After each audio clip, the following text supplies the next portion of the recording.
দর্শক বন্ধুরা, এখন তোমাদেরকে দিয়ে একটা মাছের ছবি এঁকে দেখাবো। এজন্য প্রথমে এভাবে একটা কে লিখে নিতে হবে। কে লেখার পরে কের উপরের বাহু এবং নিচের বাহুর সামনে এভাবে বাঁকা করে নিয়ে আসতে হবে এবং এই যে ফাঁকা অংশ সেখানে একটা লাভ চিহ্ন এভাবে এঁকে দিয়ে মাঝখানে একটা দাগ দিয়ে দিতে হবে। এর পেছনে মাছের একটা কানকো এঁকে দিতে হবে এবং চোখ এঁকে মণি দিয়ে দিতে হবে। এবার মাছের পেট এবং পিঠির থেকে এরকম দুটো লাইন পিছনে সংযুক্ত করে দিয়ে এরপরে ল্যাজ এঁকে দিতে হবে। এবার মাছের একটা পাখনা এঁকে দিতে হবে এবং ল্যাজেও কয়েকটা দাগ দিয়ে এভাবে দিয়ে দিতে হবে। এবার মাছের গায়ে কতগুলো ডোরা কাটা দাগ এভাবে দিয়ে দিতে হবে। খুব সহজে এভাবে দিয়ে ভরাট করে দিলে একটা সুন্দর ডিজাইন হয়ে গেল মাছের গায়ে। এবার মাছের মুখের সামনে কয়েকটা বাবল দিলেই হয়ে গেল সুন্দর একটা মাছ। এই মাছটি তোমাদের কেমন লাগলো কমেন্টে অবশ্যই জানাবে। দর্শক বন্ধুরা, এখন তোমাদের সহজে একটা পান্ডা এঁকে দেখাবো। এজন্য প্রথমে পান্ডার দুইটা চোখ এভাবে এঁকে নিতে হবে।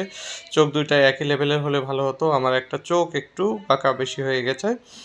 তারপরও এভাবে চোখের মণি দিয়ে চোখের ভিতরের অংশটা ভরাট করে দিতে হবে, বাইরে যাতে একটা সাদা সার্কেল থাকে। তো সেটিকে আবার একটু বড় করার দরকার। পান্ডার চোখ ভিতরে থাকে এবং বাইরের অংশটা বেশ কালো থাকে। এবার আমি পান্ডার একটা নাক এঁকে দিচ্ছি, একটু বেশ বড় করে মুখটা এঁকে দিলাম। এরপরে একটা সার্কেল, এটা সার্কেল ঠিক বলা যাবে না, একটু চ্যাপ্টা করে ওভাল শেপের হয়েছে। এবার পান্ডার মাথার উপরে দিয়ে দিলাম তার কান, দুইটা কানই আমি কালো করে দিচ্ছি এবং নিচে এবার পান্ডার মূল শেপটাকে 8-এর মতো করে ফেলতেছি। নিচে আরও দুইটা সার্কেল সেই নিচের গোলাকারের ইউ শেপের উপরে দিয়ে ভরাট করে দিলাম। এবার পান্ডার দুইটা হাত দুই সাইডে এভাবে এঁকে কালো করে দিলাম। তোমাদের কেমন লাগলো আজকের এই পান্ডা আঁকার ভিডিওটি সেটি অবশ্যই কমেন্ট করে জানাবে।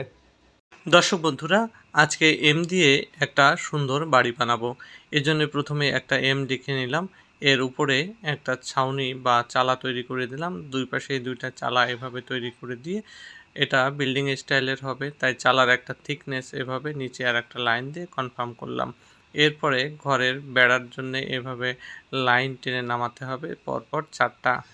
এভাবে পিছনের একটা টান দিয়ে সামনেরটাও কমপ্লিট করে ফেলতে হবে। ঘরের ফাউন্ডেশন এভাবে দিয়ে দিতে হবে এবং একটু গোল স্টাইলে আর্চ স্টাইলের এভাবে দরজা দিয়ে দিতে হবে। সুন্দর করে এই দরজা দিয়ে দিলাম এভাবে দাগ দিয়ে। এরপর জানালাটাও একটু গোল করে ঘরের দরজার সাথে মিল রেখে করে দিলাম এবং এবার হচ্ছে মাঝখানে একটা ভি এর মতো দিয়ে আমি বাড়ির রাস্তাটা এভাবে ড্রয়িং করে দিলাম। এখানেই শেষ করছি আজকের ড্রয়িংটি। কেমন লাগলো তোমাদের জানাবে।